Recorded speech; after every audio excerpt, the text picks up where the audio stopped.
రాష్ట్రంలో అంబేద్కర్ ఆశయాలను కొనసాగించేలా ప్రభుత్వం చర్యలు తీసుకోవాలని మాల మహానాడు ఆంధ్రప్రదేశ్ రాష్ట్ర అధ్యక్షుడు నండేటి పుష్పరాజ్ అన్నారు.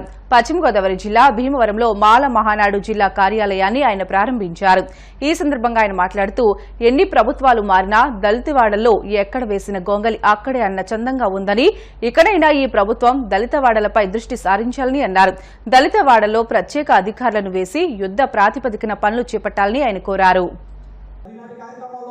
మరి కార్యాలయం ప్రారంభించడానికి ముఖ్య కారణం ఏంటంటే మరి ప్రతి ఒక్కరికి కూడా ఏదో పని చేసిన ప్రతి ఒక్కరికి కేర్ ఆఫ్ అడ్రస్ ఉంటుంది. మరి మాల మహానాడుకు సంబంధించిన వ్యక్తులు కూడా మనకి కార్యాలయం కూడా కేర్ ఆఫ్ అడ్రస్ ఉండాలనే ఉద్దేశంతో జిల్లా కార్యాలయాన్ని మరి ఈ యొక్క ప్లాట్ ఓనర్ గారు వాణి గారిని రాజు గారిని అడిగిన వెంటనే పాపం మా కార్యాలయానికి అసలు రెండో మాట మాట్లాడకుండా ఆఫీస్ కావాలన్నప్పుడు వెంటనే రాజు గారి గారిని వాణి గారి గారిని వెంటనే పెట్టుకోండి అన్నారు.